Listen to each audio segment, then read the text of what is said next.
Part 1. My parents passed away. First of all, I have to say they passed away a week ago, and of course I was sad, but the pain didn't knock me down completely, probably because I was an only child and we were emotionally distant, although not physically.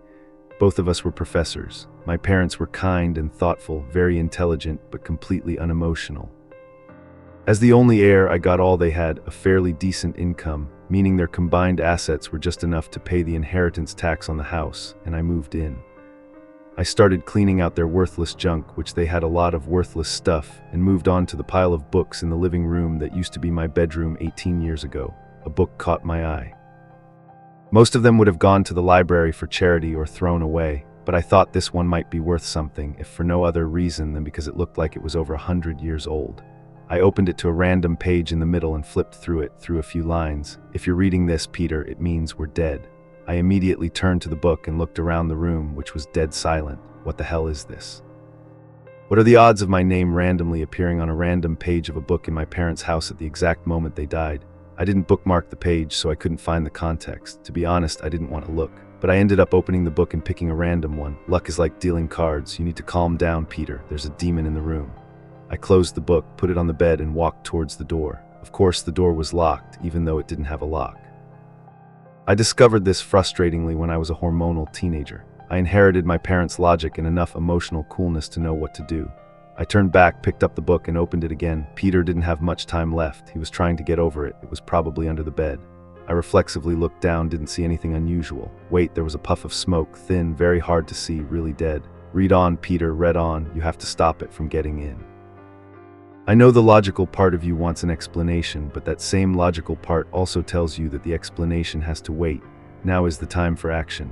Damn it, they know me too well. I try to ignore the smoke getting thicker and read quickly. In the closet on the other side, you'll find a pocket watch, a rosary, and a box of Morton salts. Grab it right away. I go to my old closet and open it.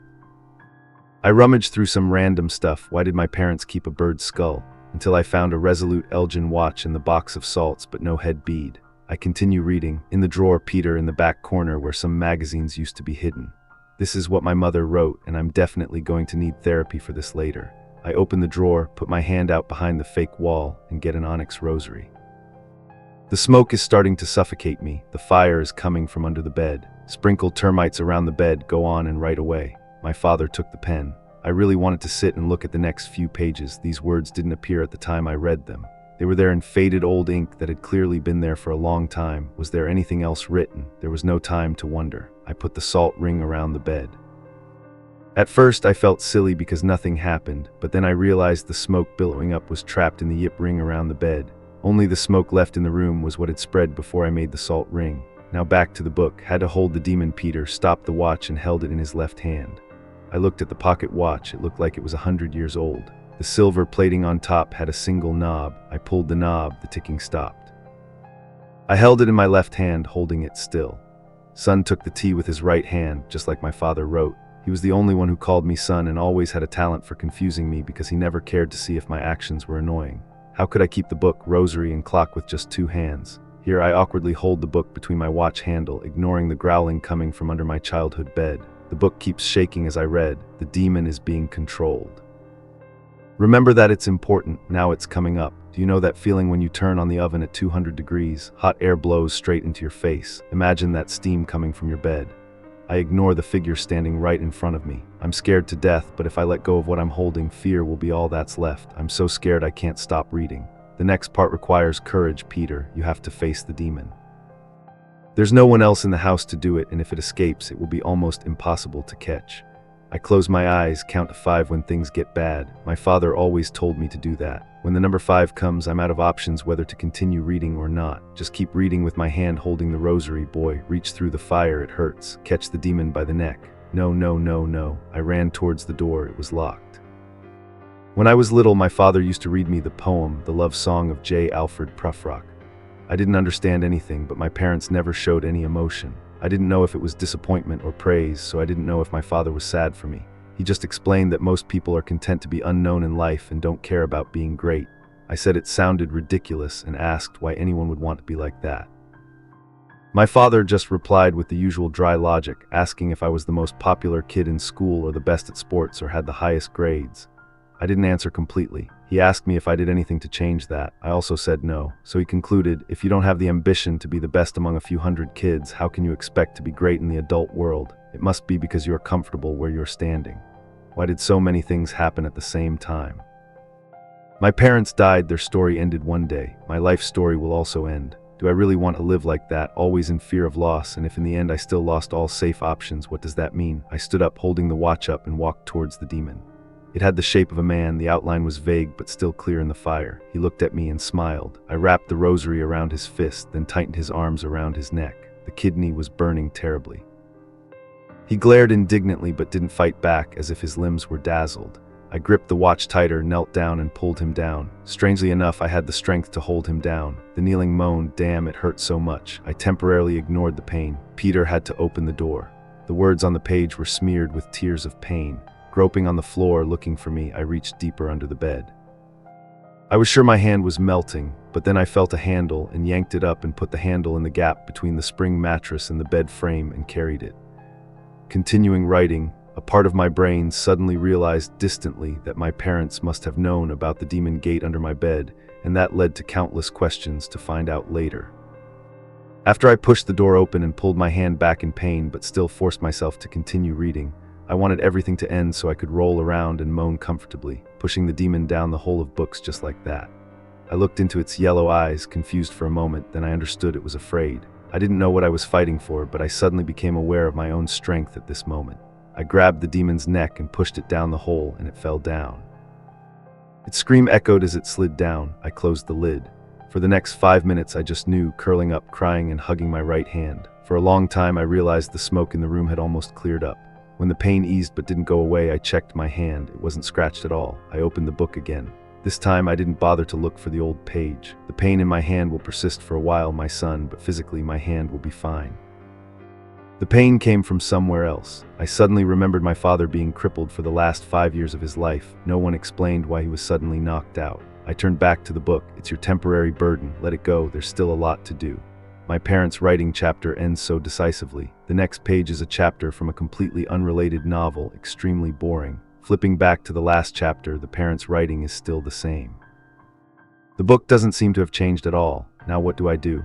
I just know that everything that seemed important before suddenly can't hold my attention for more than 5 seconds. Honestly, if you told me that my previous life, bank account, car, job, friends, everything suddenly disappeared forever, I would probably be okay. I even feel relieved in a way. There's a fish bigger than a whale swimming in the ocean of this existence. I have absolutely no idea what it is, but I plan to catch it.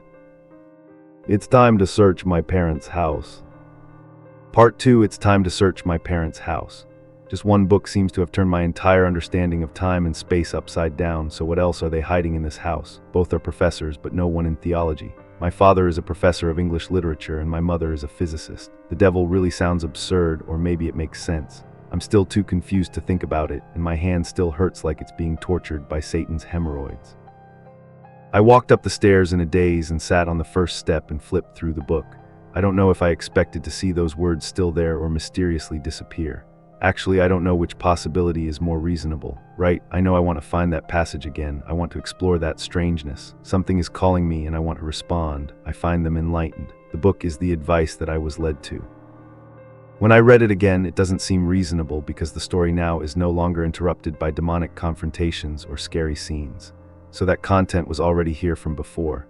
I don't know how many years ago God let it appear and published it before I was born. I didn't know what conclusion to draw. I decided to read the whole book carefully, at least 1,000 pages, but surely there was an answer in it. I closed the book and walked downstairs while arranging the time needed to sit and ponder. My deceased parents were in the kitchen. Mother was lying on the table, pale body part was cut open like a taco fell to the ground. Father was standing behind the table with a checkered napkin around his neck, holding a knife and fork, working away. He was eating Mother's intestines. His face had a strange smile full of pleasure while the blade kept jumping and cutting through the tendons. The lower half of his face was covered in blood. He kept cutting like that, slowly looked up at me, eyes still not leaving me. He wrote a piece of slimy cartilage on the fork, then passed it to Mother. She took the fork into her mouth, slowly chewed her own body part, then she also turned her gaze towards me and laughed out loud. One of her eyes was wide open. I screamed, or at least tried to scream, and rushed into the cupboard behind me, fell down to the floor with a bang. The cupboard door flew open and the pot clattered down on my head. I scrambled to my feet, panicked, grabbing anything, pocket watch, rosary, anything. I reached into my pocket but found only my car keys. I waved them in front of me as if they were enough to protect me from the terrifying sight I just saw. I tried to focus on what was going on the empty table. I was alone in the kitchen. The only moving object was the single aluminum lid spinning on the floor.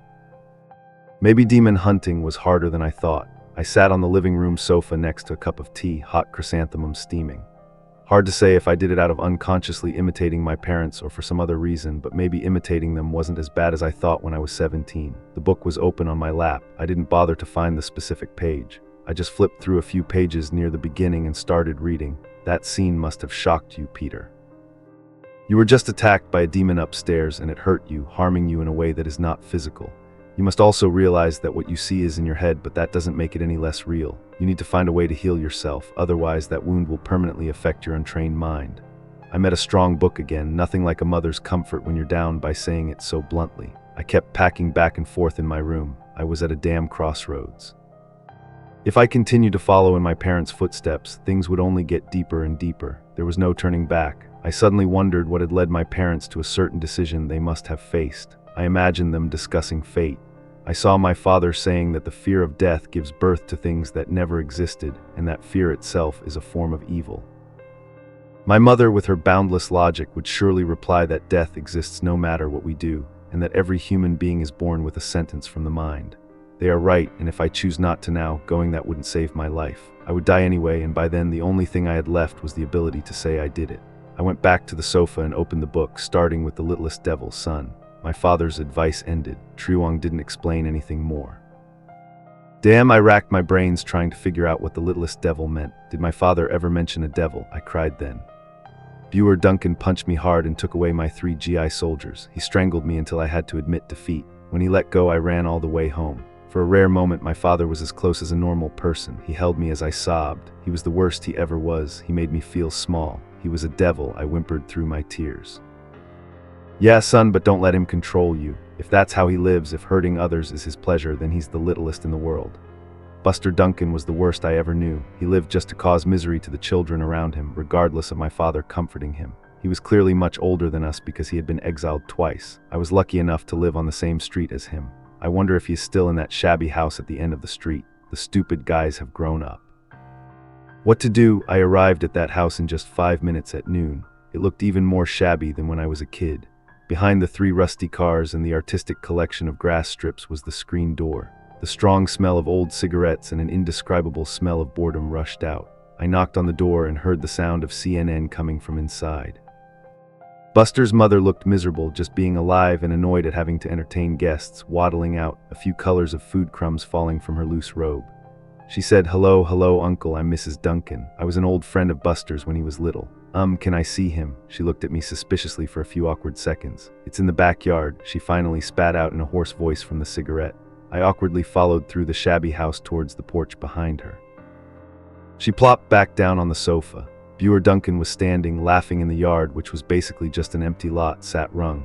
He was bigger than ever, but more than that, I realized he was still as evil as ever. That look anyone who had ever been beaten by a bastard would recognize right away. "Buster," I spoke slowly, walking down the porch steps. "I wonder if you remember me. I'm Peter," I said, stopping about 3 meters away from him. "Back then, you used to call me." His smile was still as stupid as ever. "I came here to say something to exorcise a demon, if I could call it that."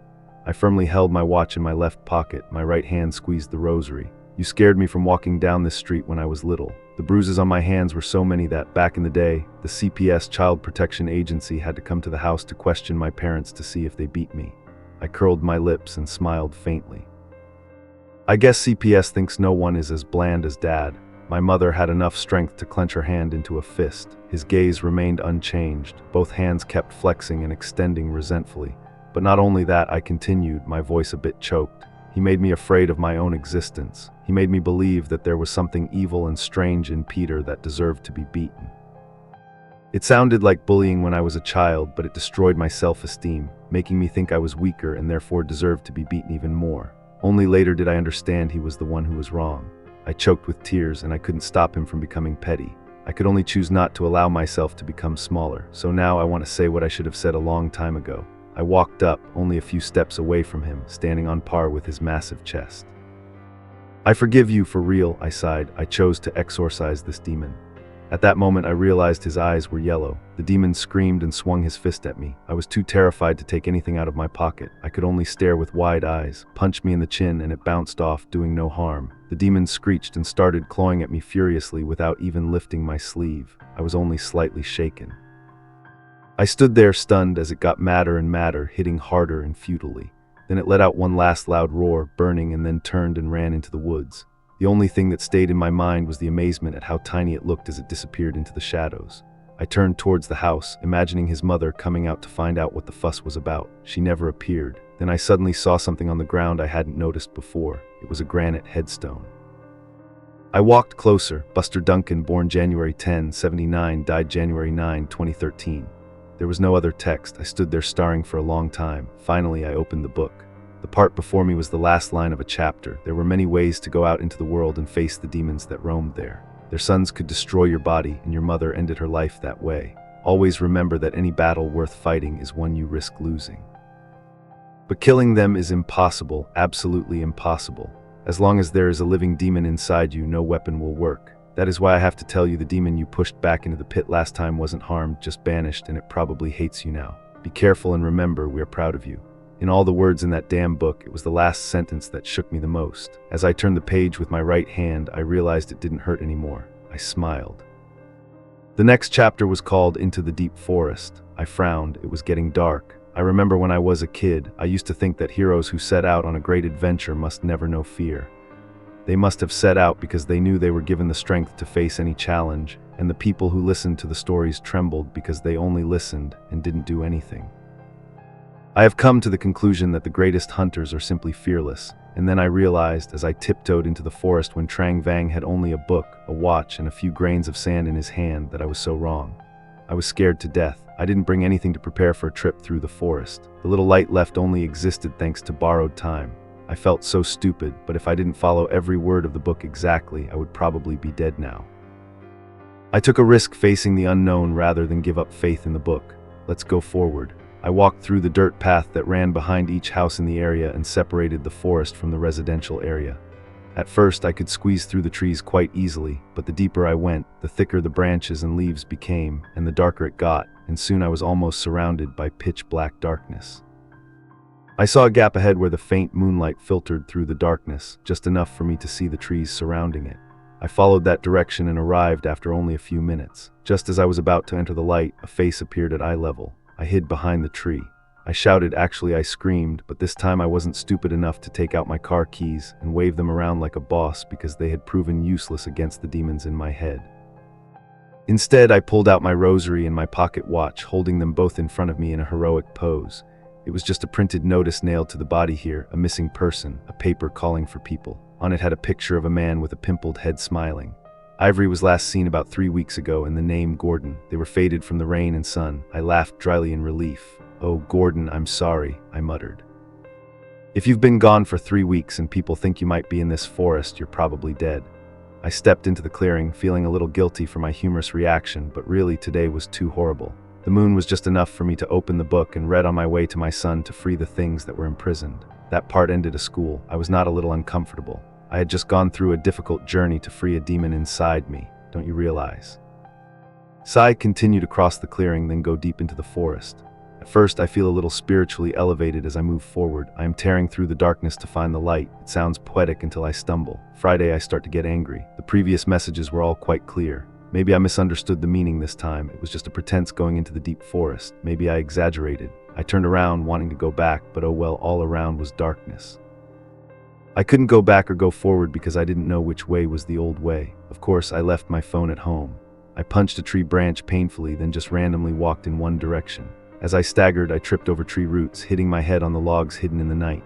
I thought back and realized how stupid I was to think that salt and a pocket watch were enough to prepare for the adventure. Also, I forgot the salt box. Maybe I was still exaggerating myself. I really wanted to open the book to read, but here there was no moonlight to penetrate. The only way was to continue wandering. Patience and spirit, the purpose in me completely disappeared when I saw another clearing appear in the distance. I was so happy I almost ran into it, but then a low branch hit me hard on the head, causing me to fall down. That moment was also the moment the excitement from the story of having been a demon disappeared completely. I struggled to stand up and stagger into the clearing, uncomfortable with my parents like when I was in 12th grade. I got there. At first, I didn't see anything remarkable, so I sat down to rest and I heard breathing. That wheezing sound coming from somewhere, not sure, clearly not a human breath. I jumped up and turned around, looking for a big and ferocious monster. Instead, I saw a small creature, the Myuu. The breathing came from a baby fox lying on its side with one leg caught in the trap. It looked like it was near death. I looked around the clearing, wanting to make sure there was no one else. It seemed like at this moment it was just me and the fox. The trap was like an iron claw clamped tightly, biting the fox's leg. Around there was a dark, dried blood stain. It was clearly stuck for a long time. I approached to try to save it, engi a heap, and failed. Those traps were so hard to open, and maybe that was their purpose. Finally, I discovered I could use my thick heel to press on one hand and gently pry the other to separate the clamp a little. I pulled the trap towards me so the fox's leg could slip out, but the fox didn't move. It was so exhausted, it was almost dying. I threw the trap aside and reached out to pet it. The bastard grabbed my hand and bit me. I pulled my hand back and cursed loudly. It didn't get up or move anymore. I didn't bleed. I guess that bite gave me a little bit of caution, so I carefully checked the dead fox. The final shock of being forcibly removed from the trap, then an attempt at self-defense, fragility was the last drop for the ruined body. I sat down on a rock and was silent for a while. I used to walk through this forest with my father. Both of us just fell into silence but felt connected to each other. It sounded strange, but it was that silence that made us zitch lie. As I grew into my teens, the walks in the woods became less frequent and then stopped altogether. In a moment of melancholy, I found myself unable to remember the last time we had gone together, and I wondered if I had known it was the last time, how would I feel? I missed my parents the most. Their book, read by moonlight, The Death of the Fox, showed that physical release and spiritual release are often inextricably linked. Never face the devil without remembering this, Peter. I looked at the fox, still with its mouth open and its eyes wide. I wondered if animals cared about burials, and why did humans even notice? I went back to the book again. Remember this, you cannot hope to defeat the devil D holds in the strongest if you don't see the angel in the weakest. Even though it bit the fox, it was still waiting for you to come and rescue. Always remember that. I stood up and picked up a handful of dirt and sprinkled it on the fox. It was just a symbolic act, but that was all the old pollen needed, so I did it and left it alone. The next page says, "Go home now, Peter." I feel the resentment of the age of rebellion rising up. I want to go home too, Mom, but this walk in the woods doesn't seem to be planned properly, right? My voice echoes strangely. I look through the gap in the leaves. I'm standing close to the edge of the woods on the left. Just outside the canopy is the dirt road running behind my house and Buer's house. Turns out I just walked around the last circle back to the original place. It's really annoying, but my parents are always right. I turn over the trees, step out onto the road now flooded with moonlight. I read as I walk, "No one can achieve greatness if you go alone, son. Trust the man in black." What your father said sounds reasonable, but why is it a bit creepy? As I walk, I start to hear rustling. It's not natural. The smell of sulfur is not natural either. I look to the left towards the woods I just escaped from, and there it is, the demon grinning crazy when it rushes out from the canopy of this young tree. There's no human shape at all. It dashes away with its young legs. Its nails and eyes are bright yellow, leaving a trail of light drawn in the air, at least 3 meters high, horns twisted like a goat. It far surpassed the 2 previous demons in terms of terror. I didn't have time to pull out the rosary or put the bag in my left hand. I had just managed to grab the watch when its arm, like a cannon, slammed straight into my temple. I tried to open my eyes, but where was up and where was down? I couldn't stay awake because my head was spinning, but I couldn't faint either because of the noise and the heat. Who was screaming like that? Is it necessary to scream like that? Finally, I managed to support myself, 2 elbows down, looking around. The donkey flooded on all sides. A circle of salt surrounded me. The fire couldn't penetrate beyond the salt line. There was only a sea of fire and the demon. It growled fiercely. I wasn't alone in the circle. There was a strange man standing between me and the demon, slightly kneeling, as if ready to fight. I vaguely saw in his left hand he held an onyx bead. He faced the demon, loudly screaming. The sound of fire and demon combined deafeningly. The demon pointed its 2 muscular arms at us, as if wanting to crush us both, but still seemed to hesitate about something. The stranger tilted his head towards me. He was dressed in black. "If possible, sir, I would love to have your support now if we want to survive." I wanted to answer, "Of course, I just finished off 2 demons today. What could be more exciting than to finish off the 3rd one? You just move aside." But all I said was, "Then I fainted." Part 4, that was when I fainted. I don't know how long I was unconscious, but when I woke up, the demon had disappeared. I tried to get up quickly, but my mind was still spinning and I couldn't be flexible. "Calm down, my friend, take a deep breath. I'm afraid we'll have a long night ahead," I heard the voice. I turned my head to look for the person who had just spoken, then let out a soft cry when I realized he was sitting right next to me, almost sinking into the darkness because of the black clothes. He was sitting there, arms around his knees. He sat sideways to watch me, but his eyes were looking up at the starry sky. "Where is the demon?" I stuttered. "It's gone," the man in black answered briefly. I knelt down with both hands on my hands, checking all over for any serious injuries. The air still smelled of sulfur and smoke. Traces of a ring of white powder still lingered around us, but there was no trace of the fire that had burned before, let alone the sea of fire that almost swallowed both of us. I felt for myself and found a wound on my temple, but it didn't seem to be bleeding anymore. Other than that, I wasn't hurt anymore. I suddenly panicked. I put my hand in my pocket. My watch was still intact. The rosary was the same. Where was the book? I tried to dig up my memories in my throbbing head. The memories appeared vaguely. I had held it when the demon attacked and hadn't had time to put it away. I waved my hand around the lawn. I was black, hopping to find traces of it. It was gone, the man in black said with a bit of sorrow in the voice. "Lost? How did you know? How did you know what I was looking for? What did you do with it?" Gradually recovered, I realized I had a series of questions. "It forced me to choose," he just said.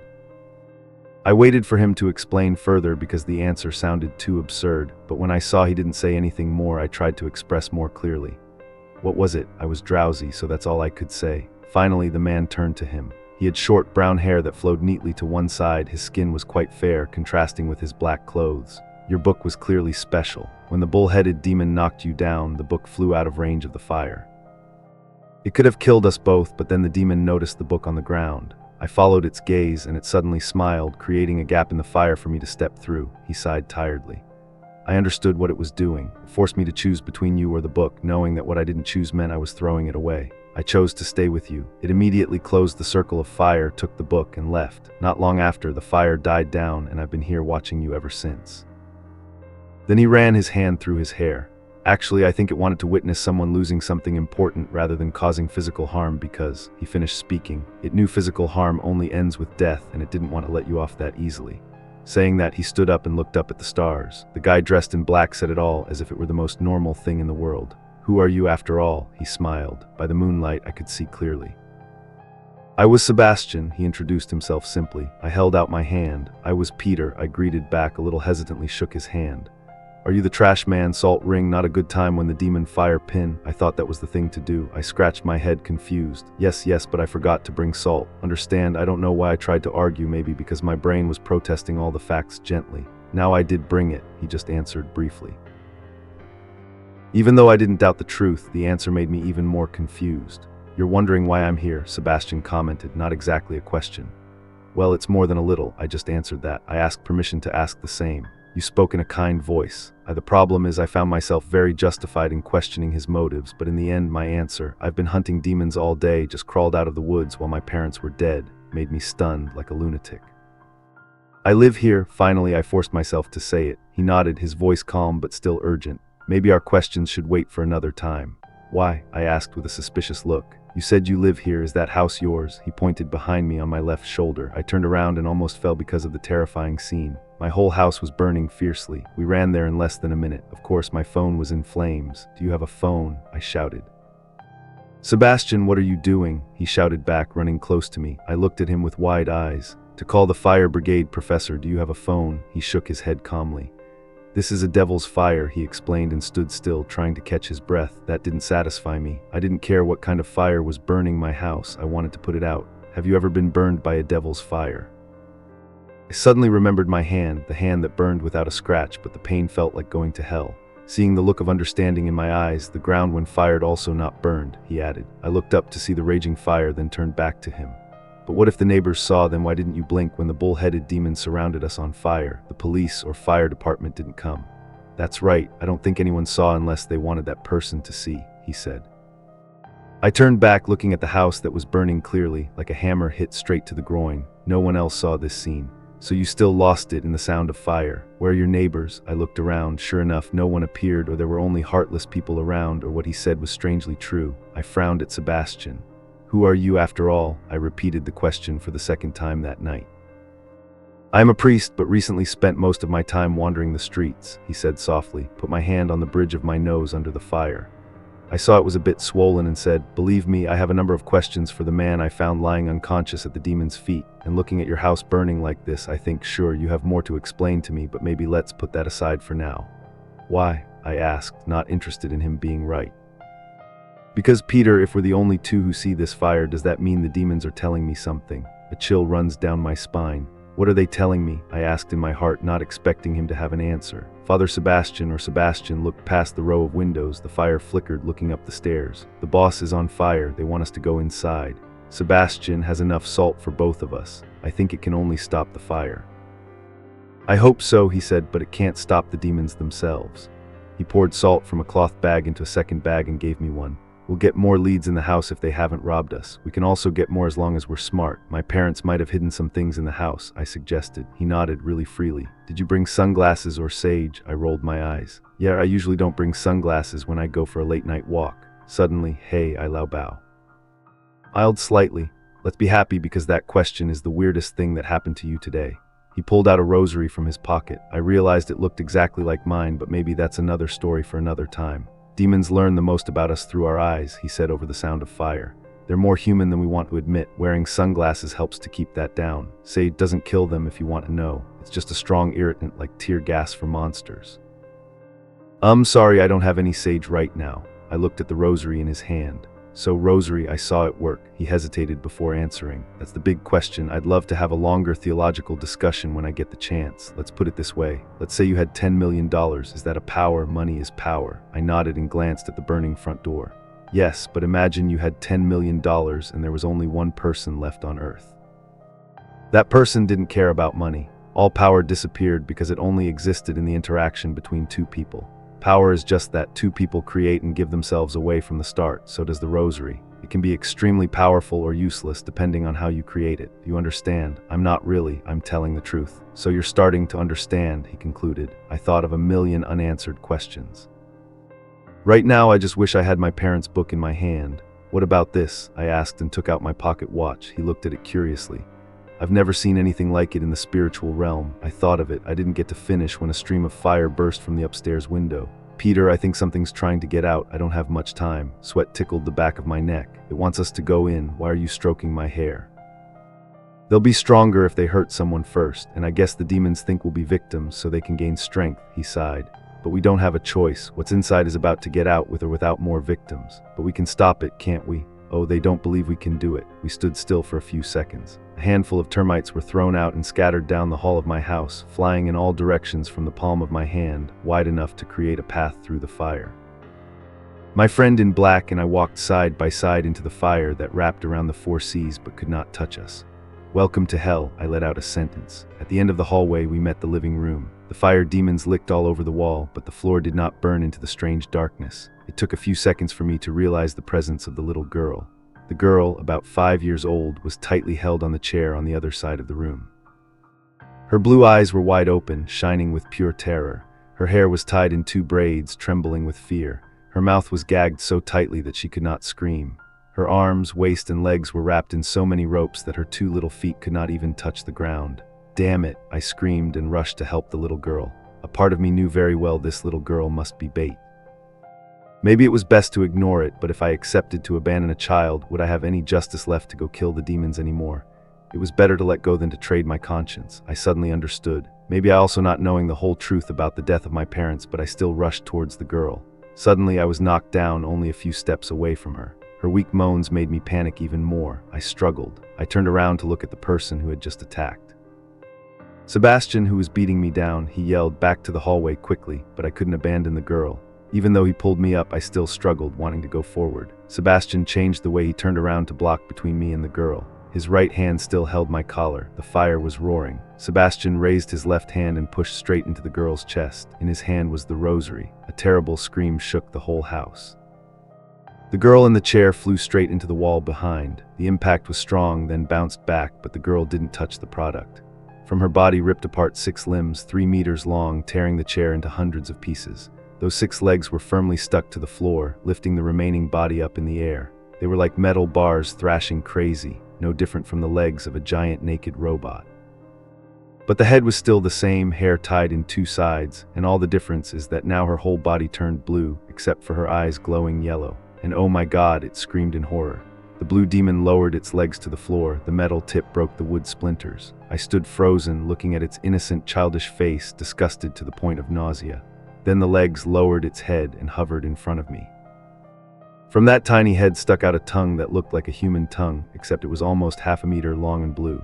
All happened in the space of 6 seconds, and I didn't have time to react. It swept its demonic tongue across my face, really deep into my cheek.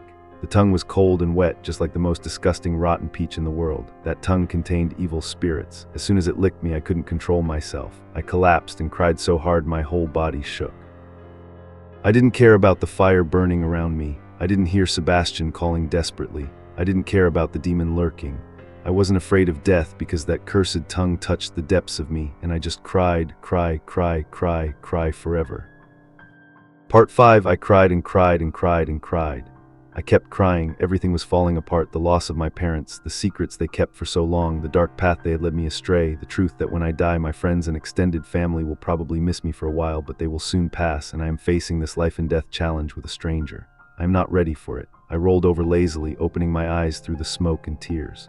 I vaguely saw Sebastian fighting the green demon. He didn't seem to have the upper hand. Its 6 metal limbs danced around him like sewing needles. It dodged his rosary, but with its size and speed, the end result seemed all too clear. Why was Sebastian fighting so fiercely? I understood he was distracting it from noticing me. I suddenly felt the demonic burden in my mind lighten. The demon's lick was still pinned inside me. I could still feel it clearly, but at the same time, I could see it slowly drifting away. The green demon lifted a metal leg, making Sebastian look, and then swung another leg to his left side. It didn't cut him, but it was strong enough to knock him off the floor. I decided that the pressure had just been released. I couldn't melt fast enough. I forced myself to stand up. Tears and snot were running down. The green devil swung one leg high in the air, and then it came down like a rocket. The tip was pointed straight at Sebastian's chest. He didn't even have time to dodge. I never dug into my parents' death. The official announcement was carbon monoxide poisoning. I thought so, and after an inspector confirmed the house was empty, why didn't I care anymore? There was nothing worth learning. We all live with the feeling of immortality. We know we're going to die, just like we know the sun is 3 million miles from Earth and will swallow this planet in about 5 billion years. We accept it, but actually not completely accept it. When my parents died for the first time, I understood deeply that I was going to die. Have you accepted it yet? If you haven't, I thought I had, but it turned out I was wrong. Sebastian didn't have time to move, and neither did the demon. Time was against it, or to be exact, time didn't work for it. The thing was about to fall, still motionless. The demon's whole body froze, only its yellow eyes were moving. They circled around the green girl's face, gliding past the terrible tongue that was frozen in the middle of the glare.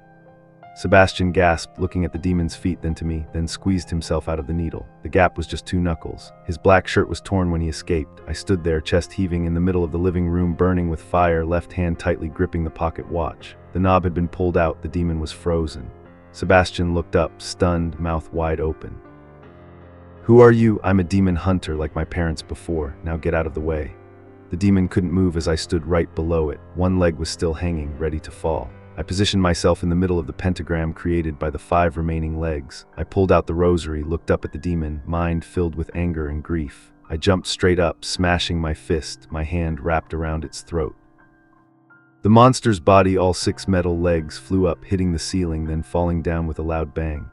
My scream was drowned out by the roaring fire. I jumped forward and started to attack. I pulled each leg one by one off its trembling body. I punched, I hit, I screamed, I cried, I yelled. I tore the monster apart. Everything became blurry. When all its legs were torn apart, I picked it up and tried to smash the metal, cutting my hand. I was startled and dropped it, and then it cut my leg. I cursed, I picked it up again and cut my hand again. It fell down, I cried. Something was wrong with my arm. My flesh was changing color gradually. I understood the demon's blood was like acid, and wherever it touched, it hurt so much. This made me angry. I went crazy. I wanted to gouge its eyes out. I didn't care. The demon's blood gnawed my hand into a pile of bare bones. I just wanted it to be in extreme pain. An arm wrapped around me from behind, pulling me back. "Peter, stop. It was killing you." I almost laughed. "I was the one who killed it. Can't you see?" I struggled. "Peter, stop. That's how it was down. Look at me." I bowed down, looking at my arms and legs, all torn and mangled, most likely arteries. I'm about to get knocked over. He turns me around, gripping my shoulders. "Look at me, Peter, look at me." The things that hurt us, the sorrows that make us suffer, we can stop them from continuing to cause harm, but they don't go away. No matter how much we try to cure them, they still exist somewhere. We can't erase their presence. We've spent our whole lives trying to resist that truth. I look back at the broken form of the demon. All the limbs have been taken away. The green face is no longer human, but I swear I saw it smile. It looks straight at me and smiles. Peter, Sebastian sighs softly. Please let this demon go. I collapse on his shoulder and start crying again. Without time to rest or bandage it properly, I walk into the dining room right away, telling me there are still all kinds of utensils on the table. Luckily, no demon appears. Sebastian offers to let me go on alone. Actually, it means he's willing to take his own life in place. I refuse. Peter, you need to recover, he says. Your parents can hide some useful things in the house. It's important. Do you know where they hide them? I shook my head in frustration. My mind was in a haze, but honestly, I don't know. Now that I think about it, I regret ever mentioning it.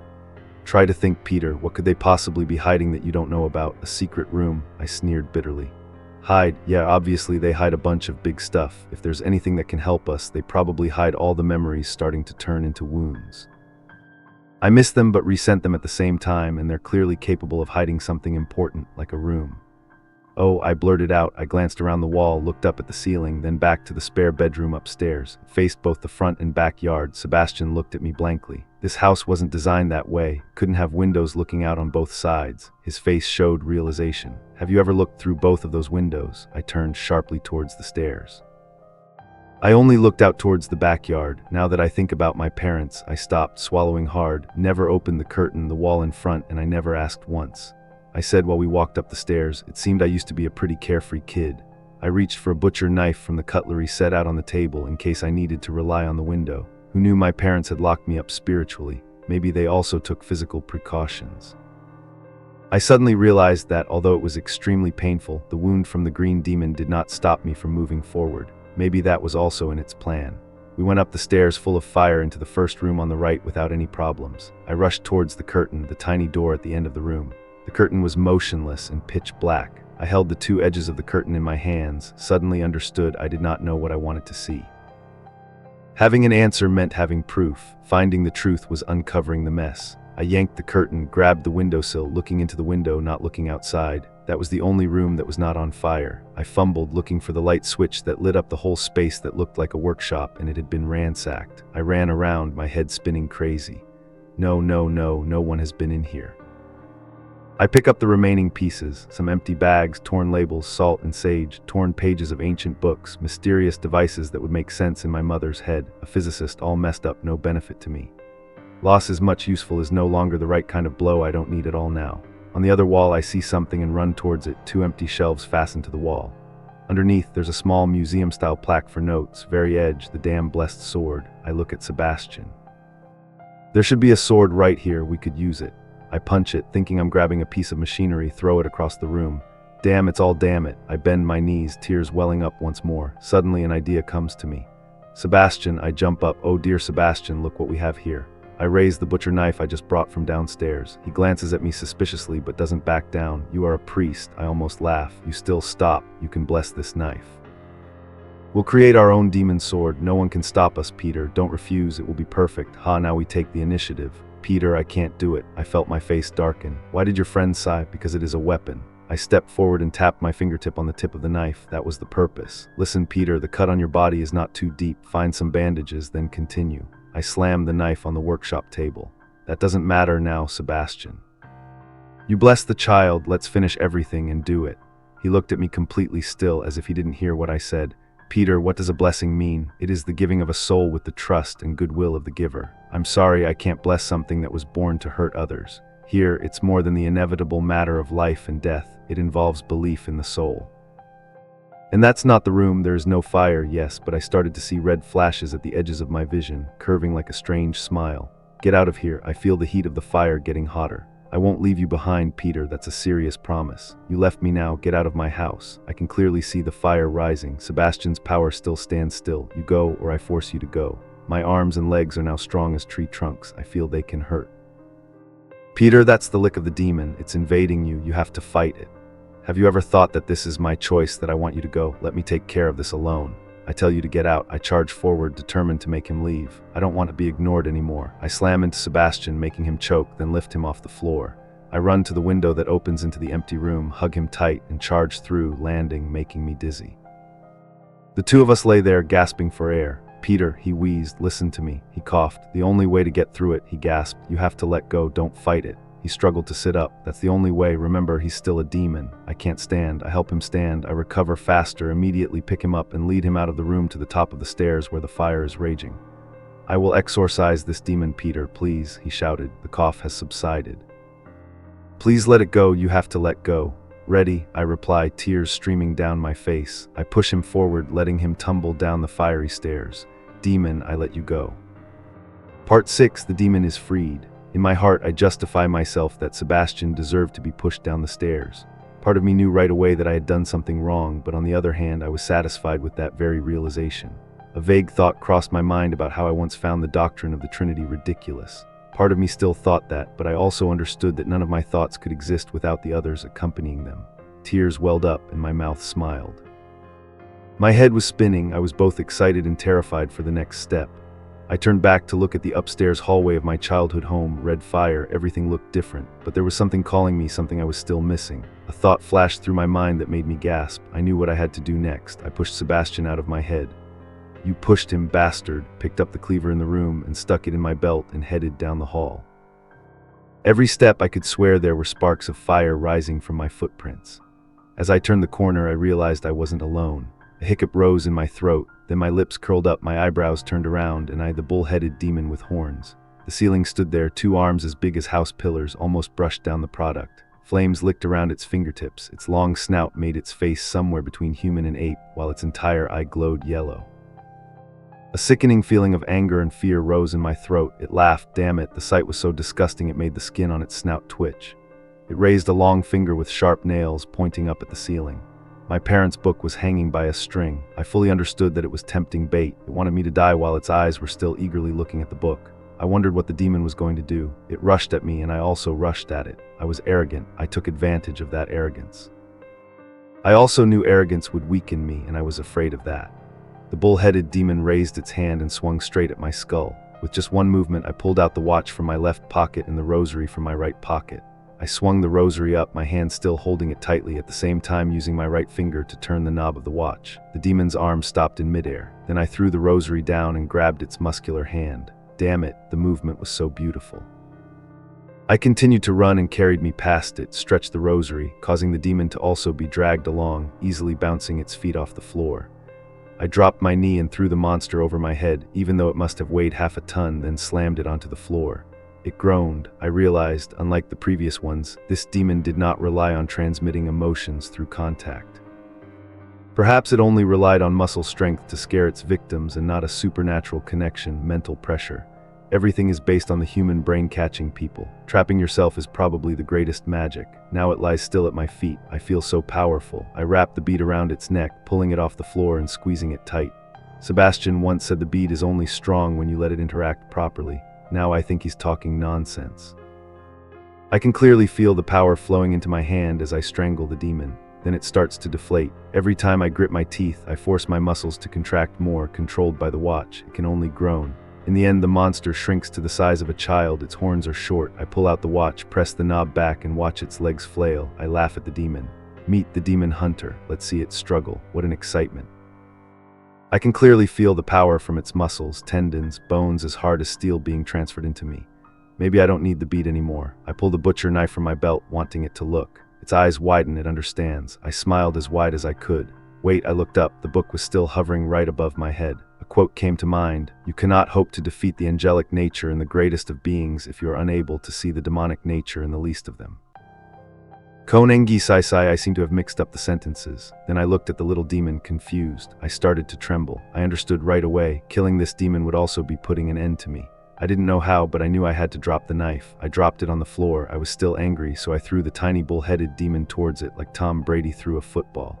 The little bastard hit the wall and rolled to the ground. It jumped up, making a squeak sound like some kind of demonic Pikachu, then waddled away around the corner, thinking its arms and legs were too short to bend. I shook my head. The prize was still dangling above me. I jumped up 2 or 3 times before I managed to grab it off the rope. I opened the book under the fire, eager to know how proud our parents were. Remember, we are often at our weakest at our strongest moments. I was furious seeing the book again.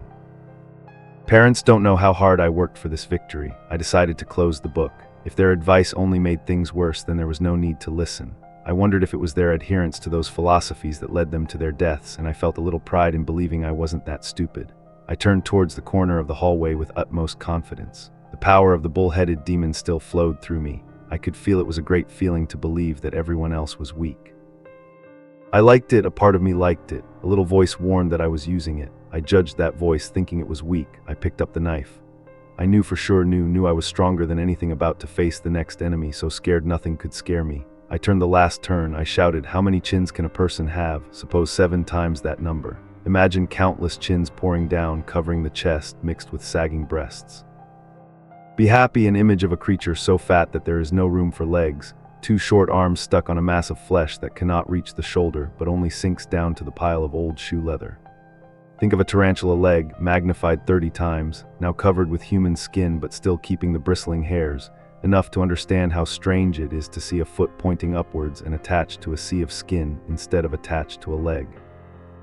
In my experience, the octopus tentacles are so soft that the suction plate should not exist on a thing that crawls on land, plus the tail that is more than 2 meters long, growing on the back of that demon, also wraps around the body, winding like a cat's tail, and I can't understand what the function of the suction tube, like a butterfly's proboscis, placed under that excess fat armpit is for. All those terrible things come together to form a creature of the flesh. Standing right at the door of my small bedroom, it catches my eye and laughs. I don't want to deal with this monster. I pull out my watch, its strange bulging eyes sparkle with delight. All the tentacles vibrate, Din is full of excitement, making a rustling sound. The trunk rattled and a little weird, like a high sound, echoed. The thing crawled up to cover the door frame, the body was too big. I stuffed the book into my pants pocket and pulled the knob of the watch. It froze, and I realized I had a problem. The disgusting thing was blocking the door frame. Even if I wanted to climb over, there was no way I could touch that thing. There was no way to get around. I pressed the knob back. The demon moved back a little, very little, and not enough. It still laughed. I tried 13 more times and realized I was at a disadvantage while it still didn't need to move. There was no other way around. This was the only way into the room. The inside window could only be opened from that side. It was all the way up on the 2nd floor, straight up. The secret room on the other side had a concrete wall. It seemed there was no other way in. I had to get past this fat little guy. Every time I used the watch to control it, it spread its body out to block the door frame. When I let go, it backed away a little. It didn't work. I chose another tactic, holding the rosary, trying to suppress the nausea. I moved forward. Inside me, the tendons were stretched out, the bones were hard as iron, ready to fight. I was clearly stronger. I swung my fist down on the skin of the herd, jumping. I heard a splat when I pulled my hand. I saw the skin where the grain touch was raised and seemed to be burned, but I quickly lost track in the sea of flesh. The blow hit us unexpectedly. One of the fat arms swung up strongly and threw me to the ground. I suppressed my shock and anger. I picked up the knife and stabbed deep into the pile of flesh. A little acidic blood oozed out but disappeared into the skin. When I pulled the knife, I didn't have time to see the tail drop. The sling swung down and stabbed into the shoulder. Damn, it hurt so bad. It pulled back right away, enough to knock me down and leave a burning wound. I still stood up, trying to ignore the pain. I had to do it harder, there was no other way. I grabbed the rosary, rushed up, and threw my whole body straight into its flesh. It felt like grilled chicken skin covered in a mixture of rotten plums mixed with liquid feces. I tried to raise my head, but my hand sank deep like a foam mattress. I couldn't resist. The creature slowly used a clench to push the skinny person behind my neck, gently, like playing a violin. A few bristling hairs were sharp like thorns. It took me a long time to swim away from the pile of meat, rolling back to the floor, panting. I wouldn't try that move again. On the table next to the wall there was a vase. I grabbed it and smashed it down on the monster. An octopus tentacle whipped me on the head with equal force. I grabbed a piece of its fat and tried to drag it towards the fire in the hallway, hoping the demon fire would harm it, but before I could do that, it spurted blood from the wound, splashing onto my hand. The acid burned my skin. I screamed in rage. I punched, I stabbed, and each blow was countered. Each slash made the tail drop its stinger and stab me once. Its blow wasn't too strong, the sting wasn't too deep. It wanted to prolong the game, not to hit me right away. This loop could be endless. Between one next blow, I fell to my knees, crying. There was no way out, no way. While I was immersed in pain, the monster was still absent. Who knows, maybe it will end me right now, but I didn't care. The same emotions that had just turned me into an arrogant person just now were now suffocating me in self-doubt. I felt worthless, tentacles wrapped around me. I let them drag me towards that fat creature. I didn't resist. The disgusting flesh bumped into my fingers. I followed it up. I gave up and let the demon's arms push me forward. They skillfully but firmly brought me towards the head, and I surrendered and accepted because it was much easier. I let them make their tongues lick my hands, slimy, leaving a thick mass of saliva inside the hands hidden somewhere, pushed me further and pushed me to sit on its fat chin. I grabbed a few chins to cling to and crawl up, and somehow I slipped past its left hand over its left shoulder, then fell down onto the back fat that fell into the space on the other side. I had passed the demon and entered my room. I sat there, dumbfounded, my legs spread open, blinking my eyes away. The back flesh still flowed into the room. Rung RH seemed real, but the demon didn't turn to look at me, no special reaction. Then another person rolled onto the floor next to me. My mouth was open. Sebastian was on his hands and knees, panting. 100 thoughts spinning around. I screamed, said a sentence I thought was the most important. "Ha, Sebastian." Still breathing quietly, he stood up. He reached out to pull me to stand with him. I looked into his eyes, then bowed my head. I wasn't angry with him anymore. Sebastian, I thought I looked up. He was patient. What did I see him fall? He blinked. Yeah, you thought I was dead. My silence answered for Peter. You pushed me down the stairs, not the abyss. I opened my mouth but didn't know what to say. You were right, and besides, this is your house. You know there's a step in the middle of the stairs. I just made a mistake. Exactly 8 steps. Is that much? Does it hurt? I stupidly asked. Yes, I hit my shin painfully on the table under the step. He sighed and smiled. But for many years I've learned how to fall safely. I tried to rearrange everything, but the fire on the stairs, Peter, we've been living with that fire since then, mainly used to scare. It adds no more. We're fine as long as we don't touch it directly. If it's necessary, we put it out with salt. I'm trying to understand one more thing. Why didn't you come help me sooner? He raised his eyebrow. Your meaning is when you were having a fit and it seemed like you were going to kill me, wasn't it obvious? He was emphasizing every punctuation mark. Sebastian, I didn't mean to kill you. Then I lost my voice, fumbling to question my feelings. I realized 2 things at once. First, I don't know why I was so aggressive with Sebastian. Second, whatever it was that controlled me, it was still partly here. I was dizzy. I apologize, I trembled as he said. He put one hand on my bicep, the other hand held my other shoulder. He looked straight into my eyes. Peter, I forgive you. Partly I wanted to cry, partly I wanted to continue dealing with what happened earlier. Why, I asked. You let go. In the prayer of St. Francis, there is a main line, when we forgive is when we are forgiven. My soul depends on that truth, he sighed, so do all other souls, right? I didn't know how to answer. I thought you hadn't realized how much the Green Devil had an effect on you, he continued. I turned my back, hating to admit he was right, hating when I felt like I couldn't control myself. I hated suddenly remembering how he took us through that demon. He was silent for a moment, then said, right on the nail to trap you. I looked at him, mind blank. I followed you after you threw me down the stairs. I used myself because of reminiscence. On the other hand, there was a bit of a feeling of complacency. I saw you take down the bull-headed demon, then watched it run away. It dashed past me. Tell the truth, do you feel stronger after shrinking it? Feels like absorbing its power. I didn't say, but my face must have revealed the answer. He continued, whoever set that demon up knew you would destroy it easily. Right, the feeling you have after crushing it. They knew you would bring that fire of war to the next level. I turned to look at the wall of flesh blocking the way. It gulped something that sounded like boiling water. I don't know how to defeat it, I said. Sebastian looked up. Do you remember what I said about the rosary? When you said you didn't understand, I said you were slowly understanding. The problem is that's it. You were too focused on finding a way to take it down that you forgot to think about not causing harm. Listening to him, I got more blind. Open more, Sebastian. He took a deep breath. I guess that demon kind of retribution, does it often hit you continuously? I grumbled silently, wondering if I had bruised more than half my body.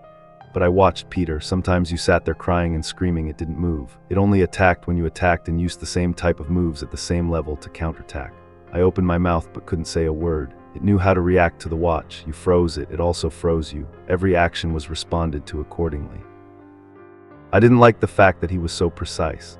So how did we get past it? He looked so serious I couldn't describe. I predicted this game. Do you remember what I tried to say to you before you pushed me down the stairs? A bunch of emotions, shame, anger, pride arose again. Can't remember much. Well, I said the only way is to ignore, don't resist. It sounds familiar, painful. So we just ignore it and it leaves me alone, I sighed. I thought you were protecting me when you said that. He shrugged. I promised not to leave you alone. We were silent for a few seconds, then I spoke up. It turned out it was a trap. They wanted me to defeat the bull-headed child, carrying the belligerents to meet the retribution. He nodded slowly. Beating the devil is hard when the one who fights is the devil. I wanted to burst into tears, so he passed on the topic. Is there something important in your room that they are so intent on guarding? I smiled lightly. At least I still did one thing I know, the next step I need to do. I put my arm around this guy. Sebastian, looks like we're almost at the end of the road. Welcome to my childhood bedroom. Unfortunately, there's a real monster under my bed. Part 7 now. Sebastian, dude, I think we're almost at the end of the road. Welcome to my little loser's room. After all, there's a monster under my bed. He looked at me suspiciously. I let go of my arm around his shoulder and walked confidently towards my childhood bed. I grabbed the bottom bedpost and pulled hard, turning the bed completely into the middle of the room. Sebastian quickly backed away. Under the bed, there was a door called a gate.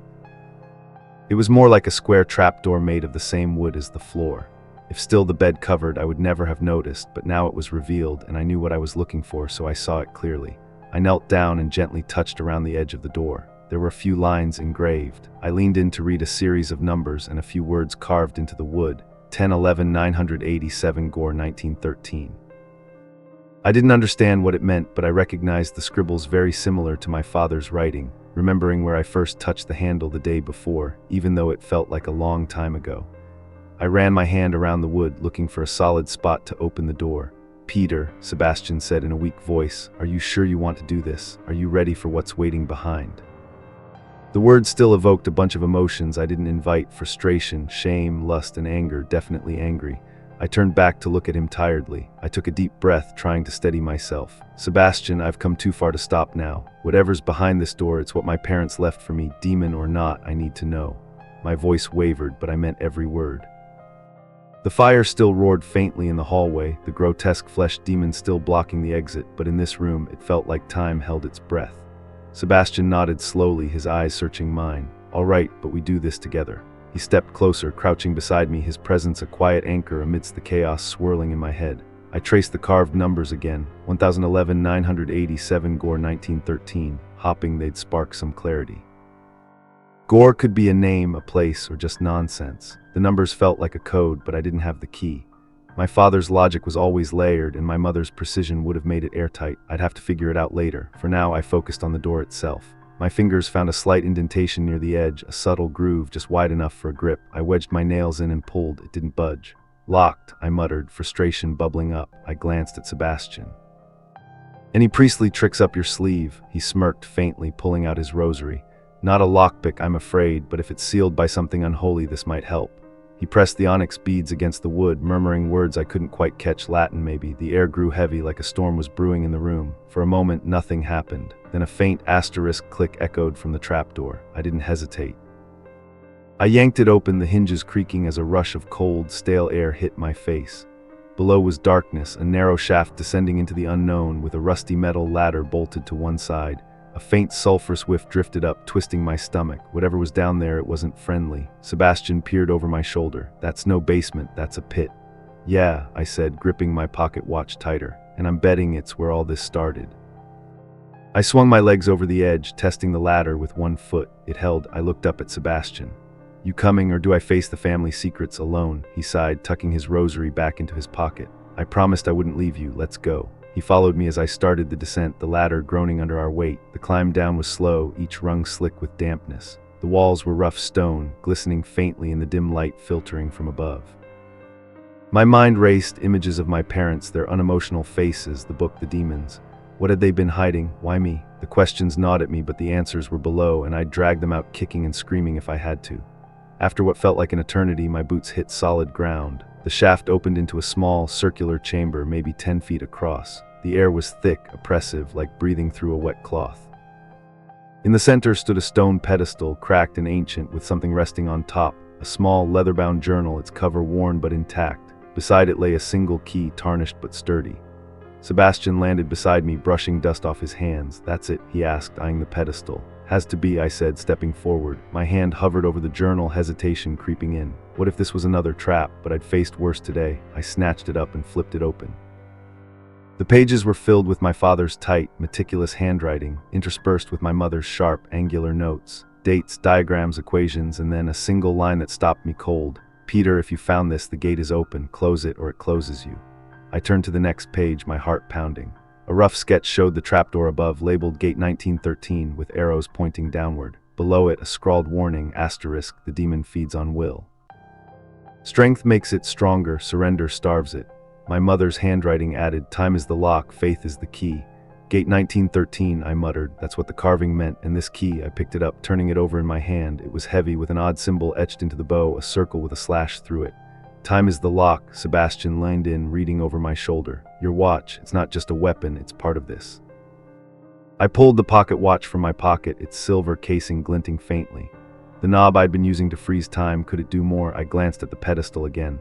There was a small, circular indentation in the stone, just the size of the watch face. My pulse quickened. Faith is the key, I said, echoing my mother's words. Surrender starves it, Peter, Sebastian said, his voice low. If this is the gate they meant, something's still down here, that smell, sulfur, it's not over. He was right. The air shifted, a low growl rumbling from the shadows beyond the pedestal.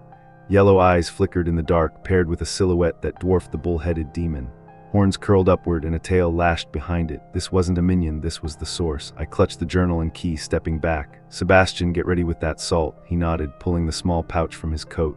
You've got a plan? Not yet, I admitted, but I'm done running. The demon stepped into the faint light, its body a mass of muscle and shadow, claws scraping the stone floor. Its eyes locked onto mine, and I felt it, anger, fear, pride, all the things I'd fed it today. My parents were right, my strength had made it stronger. It lunged and I yanked the watch knob. Time froze, the demon midair, claws inches from my face. I stumbled back, breathing hard. Surrender starves it, I repeated. I looked at the watch, then the pedestal. Time is the lock. Peter, what are you thinking? Sebastian asked, his voice tight. I think I need to stop fighting, I said, holding the watch over the indentation. Not just it, but me. I pressed the watch into the slot. It fit perfectly, clicking into place. The key in my hand grew warm. I inserted it into a small hole beside the indentation and turned it. A deep groan echoed through the chamber as the pedestal sank into the floor. The demon twitched, still frozen, but its eyes burned brighter. The walls trembled and a faint hum filled the air. Then silence. I stepped back, waiting. The watch ticked once, twice, then stopped. Time unfroze and the demon landed, roaring, but it didn't attack. It shrank, its form collapsing inward as if the air itself was sucking it dry. In seconds it was gone, leaving only a faint scorch mark on the stone. Sebastian exhaled. What the hell just happened? I picked up the journal, flipping to the last page. My father's final words. You closed it, Peter. We knew you could live free, my mother added. The watch holds time, your heart holds the rest.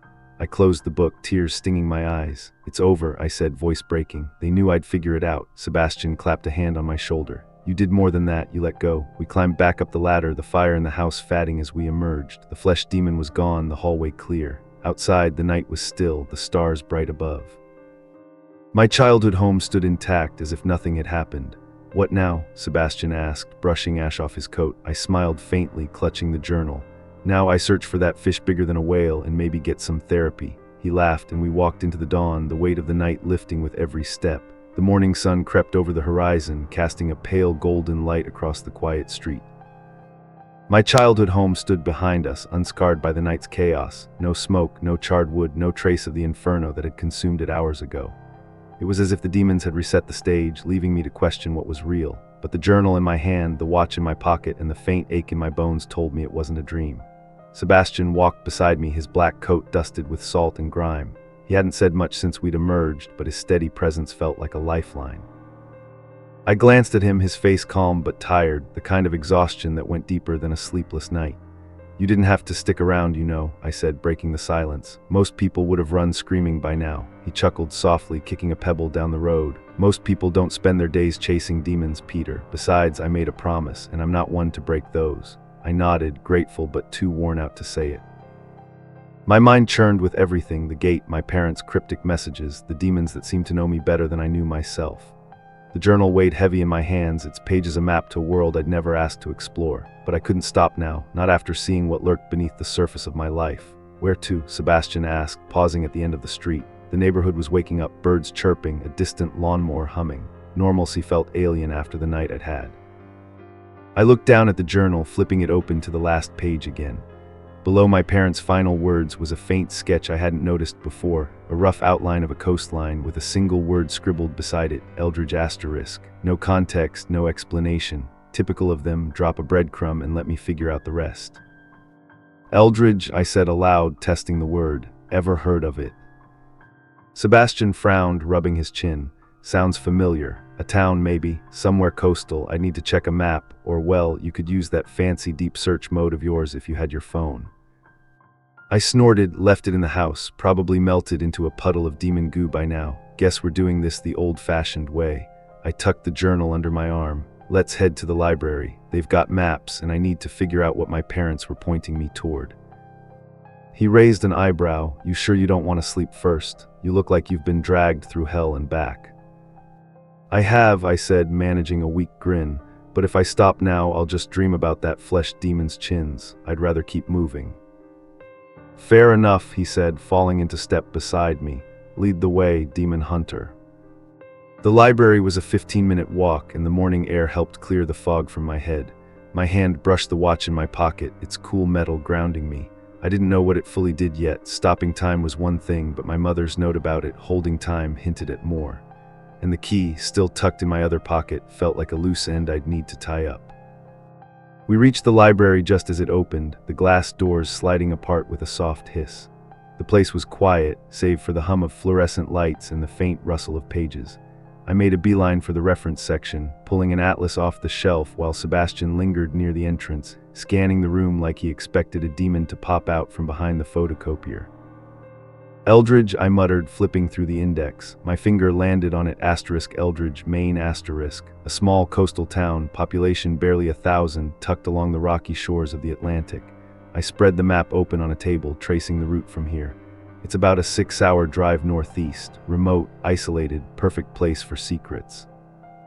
Sebastian leaned over the table, studying the map. What do you think's waiting there?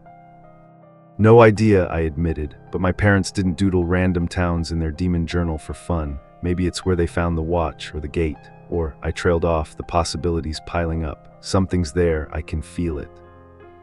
He straightened up, crossing his arms. You're set on this, aren't you? Chasing that whale you mentioned. Yeah, I said, meeting his gaze. I spent my life drifting, Sebastian, teaching, grading papers, pretending I didn't care about being ordinary. But this, I tapped the journal. This is bigger than me. I can't walk away from it. He nodded, a flicker of respect in his eyes. Then we'll need a car and supplies. Salt, sage, maybe some sunglasses if we're sticking to my playbook. I smirked. You're really all in, huh? Told you, he said with a shrug. I don't break promises. Besides, I've got my own questions about that gate. If your parents sealed something down there, it might not stay sealed forever. The thought sent a chill through me, but I pushed it aside, one step at a time. All right, first we hit my place for cash and a spare key to my car. Then we stock up and head to Eldridge. Deal. Deal, he said, offering a hand. I shook it, sealing our pact. Back at the house, everything was eerily normal. My phone sat on the kitchen counter, untouched, no sign of melted plastic or demonic interference. I grabbed it, some cash from a drawer and the car keys, then paused by the living room. The pile of books was still there, minus the one that started this mess. I wondered how many other secrets they held, but I didn't have time to dig. Not yet. We stopped at a hardware store for salt and a corner shop for snacks. Sebastian insisted on sage from a little occult place he knew, muttering something about better quality, while the clerk eyed us suspiciously. By noon, we were on the highway, my old sedan humming along as the city faded behind us. Sebastian fiddled with the radio, settling on static white classic rock. So, he said, breaking the comfortable silence, what's your plan when we get there? Knock on doors and ask about demons. Pretty much, I said, keeping my eyes on the road. Small towns love gossip. If something weird happened in Eldridge, someone will know. Plus, I've got this. I patted the journal on the seat between us. If it's got more clues, I'll figure them out. He nodded, then hesitated. Peter, about last night, that green demon's lick, it hit you hard. You feeling okay? I gripped the wheel tighter, the memory of that cold, slimy tongue flashing back. Not really, I admitted. It's still there, like a splinter in my head, but I'm managing. Why? Because it wasn't just fear it planted, he said quietly. It thrives on despair. If it's still affecting you, it could draw more trouble our way. Great, I muttered, so I'm a demon magnet now. Not if you keep fighting it, he said. Letting go doesn't mean giving up, it means not letting it own you. I didn't respond right away, chewing on his words. He was right, I could feel the despair lurking, waiting for a crack to slip through. But I'd faced worse. I'd closed the gate. I could handle this. The drive stretched on, the landscape shifting from suburbs to forests to the rugged coast. By late afternoon, a faded sign loomed ahead, Welcome to Eldridge *. The town was a cluster of weathered buildings huddled against the sea, the air sharp with salt and fish. We parked near a diner, its neon sign buzzing faintly. "Start here," Sebastian asked, nodding at the diner. "Yeah," I said, grabbing the journal. Food and rumors, best combo in a place like this. Inside, the diner was half empty, the smell of fried fish and coffee thick in the air. A waitress with tired eyes poured us coffee without asking, and I slid into a booth, opening the journal. Sebastian sat across from me, scanning the room. "Anything new in there?" he asked. I flipped through, stopping at a page I'd missed, a list of dates, all from 1913, paired with initials. One stood out, *10/11/1913, GOR breach sealed asterisk. My breath caught. October 11, 1913. GOR, that's what was carved on the gate, and breach sealed sounds like the gate. Sebastian leaned forward. 1913, over 100 years ago. Your parents didn't build that gate, they found it. Or inherited it, I said, my mind racing. But who's GOR? The waitress returned, setting down chipped mugs. "You two passing through?" she asked, her tone more curious than friendly. "Sort of," I said, seizing the chance. "Ever hear of anything strange around here? Old stories, maybe from way back." She smirked, wiping her hands on her apron. "You mean like the Gorham place? Everyone's got a tale about that old wreck. Haunted, cursed, take your pick. Been empty since I was a kid." "Gorham," I echoed, glancing at Sebastian. GOR. "Where is it?" he asked, keeping his voice casual. "Edge of town by the cliffs," she said. "Falling apart now. Folks say the last guy who lived there, some professor type, disappeared in 13. Probably just drank himself off the edge, but people love a mystery." My pulse quickened. "Thanks," I said, sliding her a tip. She shrugged and wandered off. Sebastian sipped his coffee, eyes narrowing. "A professor named Gorham, 1913, sealed a breach. Sound familiar?" "Too familiar," I said, closing the journal. "Let's check it out." The Gorham place was a crumbling husk of a house, perched precariously above the crashing waves. Its windows were shattered, the roof half-caved, but an old iron gate out front bore the same slashed circle symbol as the key. I pushed it open, the hinges screaming in protest. "Ready?" I asked Sebastian, stepping onto the overgrown path. "Always," he said, rosary in hand. The air grew colder as we approached the house, a faint sulfur tang creeping in. Whatever my parents had sent me to find, it was here. And I had a feeling it wasn't done with me yet. The wind whipped off the Atlantic, carrying the sharp bite of salt and something darker, sulfur, faint but unmistakable. The Gorham house loomed ahead, its skeletal frame sagging against the cliff's edge like a tired old man ready to topple into the sea. Broken shutters banged in the breeze, and the front door hung ajar, swaying slightly as if inviting us in. I clutched the journal tighter, the weight of my parents' secrets pressing against my chest. Sebastian adjusted his grip on the rosary, his eyes scanning the shadows. "This place feels wrong," he said, voice low. "Not just abandoned, watched." "Yeah," I muttered, stepping over a tangle of weeds choking the path. "Let's hope it's just the wind playing tricks." But I didn't believe that, and neither did he. The air thrummed with something alive, something waiting. I pushed the door open wider, its hinges groaning in protest. Inside, the house was a tomb of dust and decay. Faded wallpaper peeled from the walls, curling like dead skin, and the floorboards creaked underfoot. A splintered staircase spiraled upward, half its steps missing, while a hallway stretched into darkness on the right. The faint glow of late afternoon seeped through cracked windows, casting jagged shadows across the room. "Any guesses where we start?" Sebastian asked, peering into the gloom. I opened the journal, flipping back to the sketch of the coastline. Below Eldridge asterisk, my father had scratched a small arrow pointing downward with a single word, cellar asterisk. "Down," I said, nodding toward the hallway. "There's got to be a basement." We moved cautiously, the floor protesting with every step. The hallway was narrow, lined with faded photographs in broken frames, stern faces staring out from another century.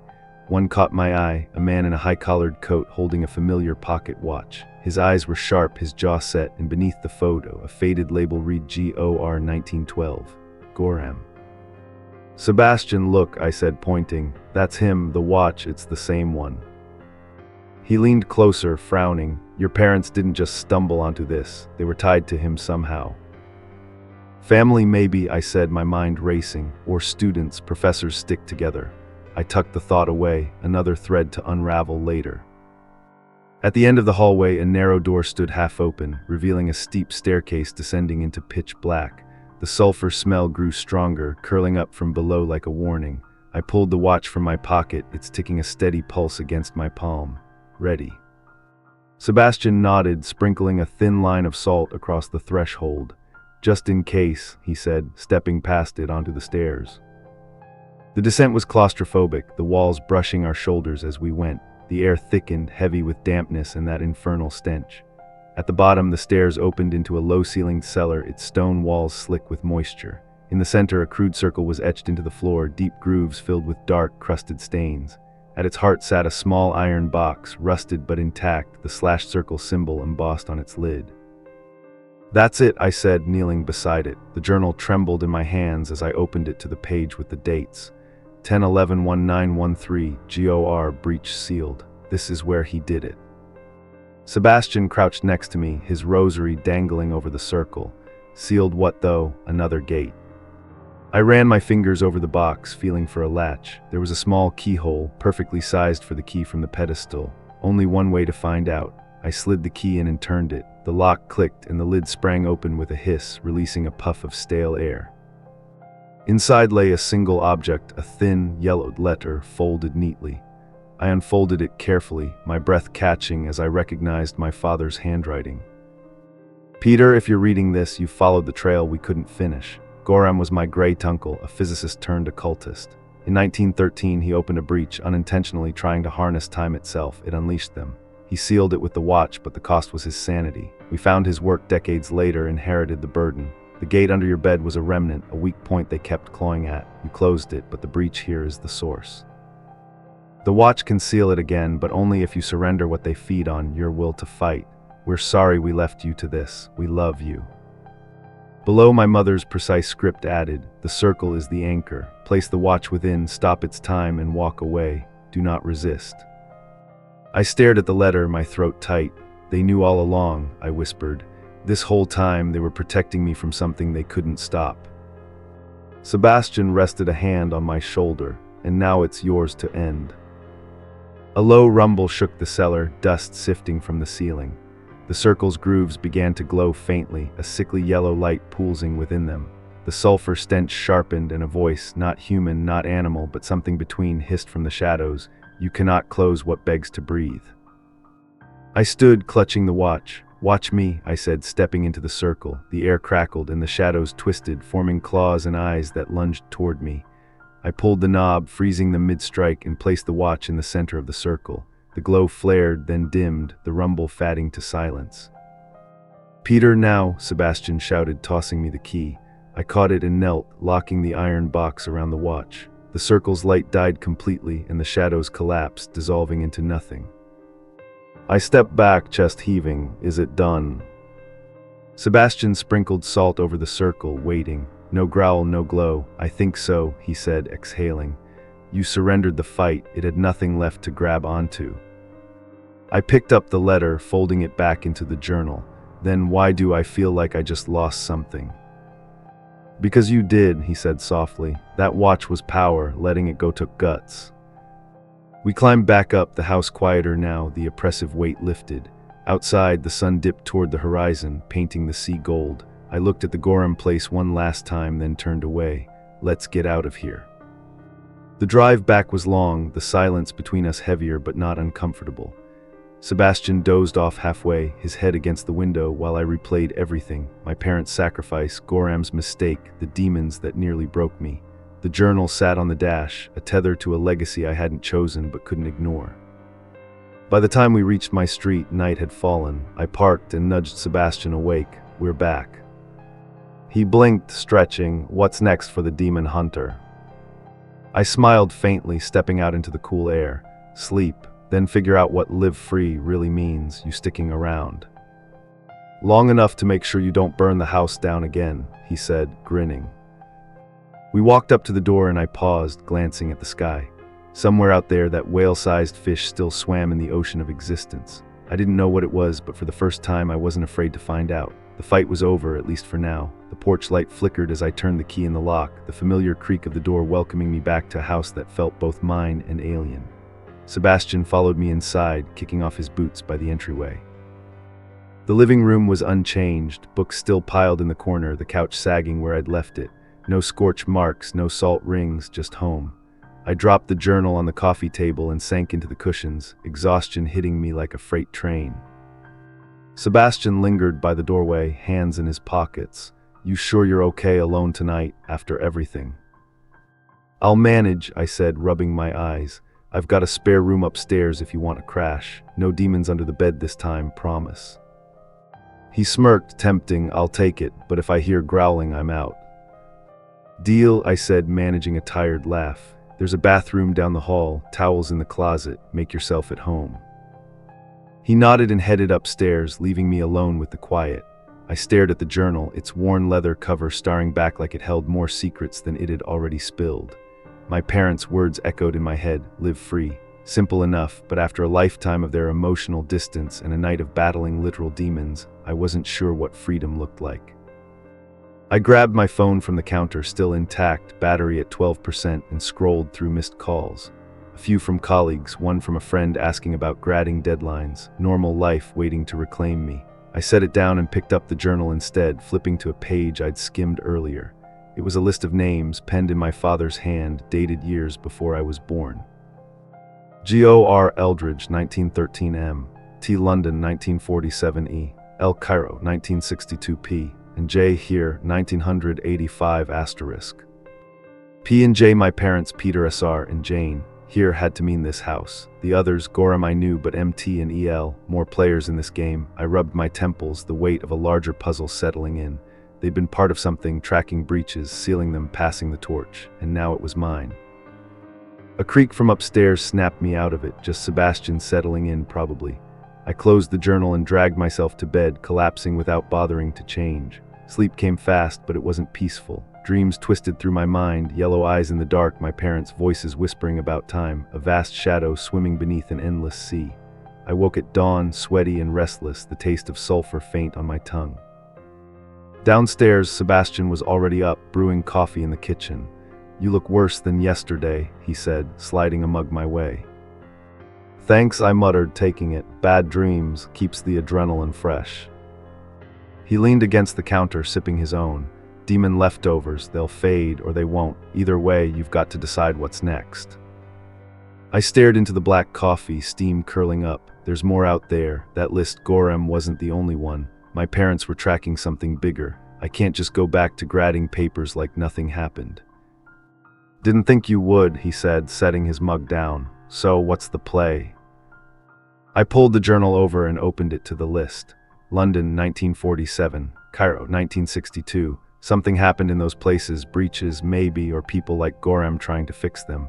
I need to dig deeper, find out what MT and EL were up to, see if there's still something to seal. Sebastian raised an eyebrow. "International demon hunting, that's a leap from Eldridge." "Yeah, well, I've got tenure and a decent savings account," I said, half joking. "Might as well use it for something besides bourbon and regret." He grinned. "Count me in. I've got no parish tying me down, and I'm curious where this trail leads. Plus, you'd probably get yourself killed without me."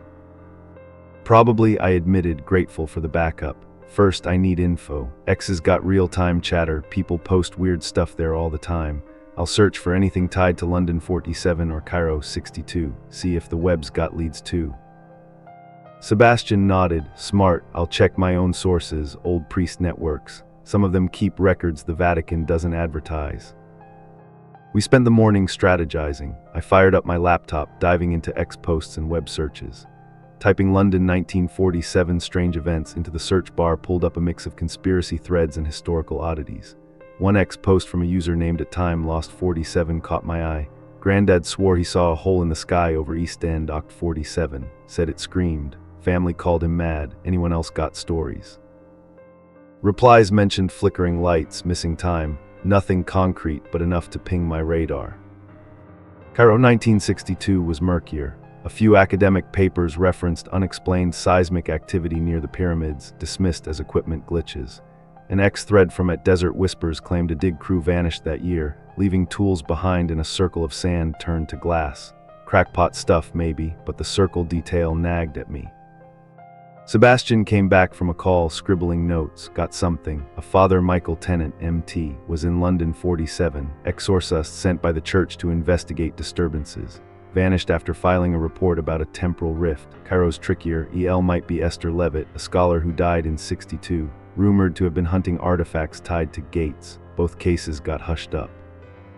Temporal rift, I echoed, tapping the watch's empty pocket. Sounds like Goram's breach, and gates, that's our wheelhouse. Seems like it, he said. Where do we start, London or Cairo?